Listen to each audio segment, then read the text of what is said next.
ఇంటికాడ పెట్టేస్తారా మరి ఇప్పుడు వాళ్ళు బాగానే చేస్తారు మీరు.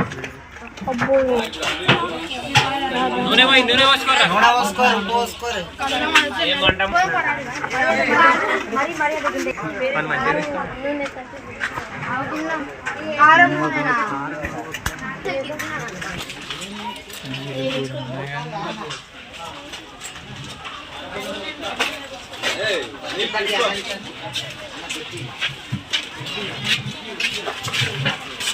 కొంచెం ఆపలు ఆవులు ఆవులు మీరు అందరు కారపొడి వస్తున్నారు ఇక్కడ ఉండు ఒకసారి.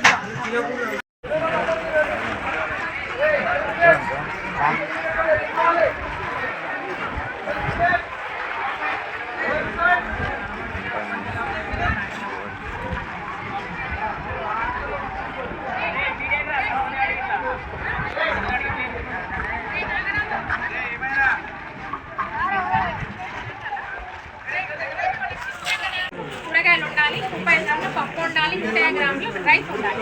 రైస్ బరాబర్ తీసుకుంటారు. కూర ఉండేటప్పుడు మాత్రం దానికి కొలుసు ఉండదు. ఆ పోపేసినప్పుడు 2 కిలోల నూనె పోసిన దగ్గర 1/2 కిలో అప్పుడు పోపు వేసేటప్పుడు పిలువమ్మా అంటే మేము వచ్చేసరికి పోవండి. మా క్లాస్ ఉంటాయి కదా చెప్పి పోతాం. చెప్పినట్టు తినాలి తినదు. అట్లా ఒక రోజు పెట్టి ఒక రోజు పెట్టాలి రాలేదంటారు. ఏది చేసినా కూడా రేపు మీ పేరు మేడం? ఉమాదేవి. ఆమె చేంజ్ అయితే మీకు బెటర్ దెన్. బాగాలేదని చెప్తే మళ్ళీ కన్నం కూర అందిస్తున్నాం. 3 గంటలకు వాళ్ళ పిల్లలు ఎప్పుడు తింటారండి? అప్పటి వరకు బాగలేదని చెప్తేనే కదా సార్ మళ్ళీ పిలిపించిన వరకు 1/2 అవర్ అయింది సార్. ఫోన్ యూజ్ చేయలేదు. ఫోన్ యూజ్ చేసిన తర్వాత మేము తీసుకొచ్చినాం. ఆమె వచ్చిన తర్వాత నేను మళ్ళీ వండి పెడతాను.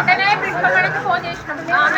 ఆమె చేసి కొప్పడిందండి. కొప్పడగానే మేము ఫోన్ చేస్తే లిఫ్ట్ చేయలేదు. వెంటనే మళ్ళీ బండి వేసుకొని వచ్చినప్పుడు ఆర్గ్యుమెంట్ అయ్యి పిల్లలతో మాట్లాడిన తర్వాత మాకు అసలు వద్దు బాగా ఇప్పుడు వద్దు మీరు వద్దు అంటే బతిలాడి పిల్లలు అన్నం తింటే ఏం చేస్తామంటే ఇప్పుడు కూర వండుతా అంటే సొరకాయలు పప్పు తొందరగా అయితే ఉండమంటే అది ఉంటుంది.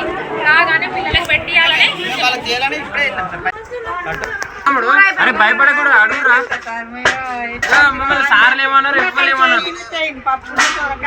నువ్వు ఆమెను ఎందుకు పంపించినావు అమ్మా బయటికి? మరి అగో పొమ్మని బండి ఎందుకు దాని మీద పెట్టినావు? అవన్నీ సామాను చదివి ఎట్లా పంపించు?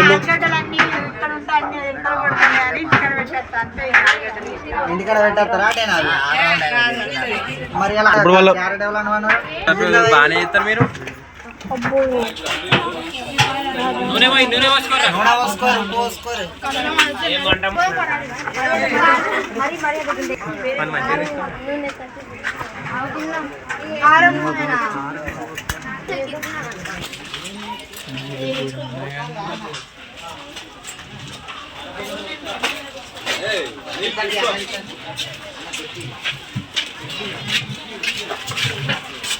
కొంచెం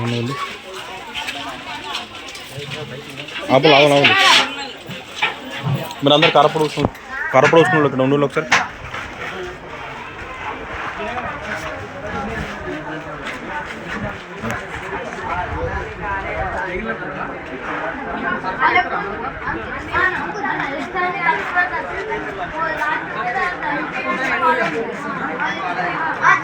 చెప్పు తమ్ముడు, ఇప్పుడు ఎంత అవుతుంది టైం? 3:30కి తింటాలా? అంటే మీకు 12 గంటలకు తిండి పెట్టాలా? మంచిగా లేదా?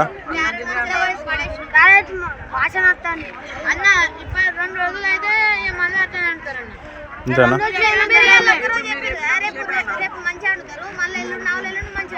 పేరెంట్స్ మీటింగ్ అప్పుడు బాగా మంచిగా ఆడతారు. పేరెంట్స్ మీటింగ్ అప్పుడే తర్వాత 2 రోజులు మంచిగా ఆడతారు. అట్లా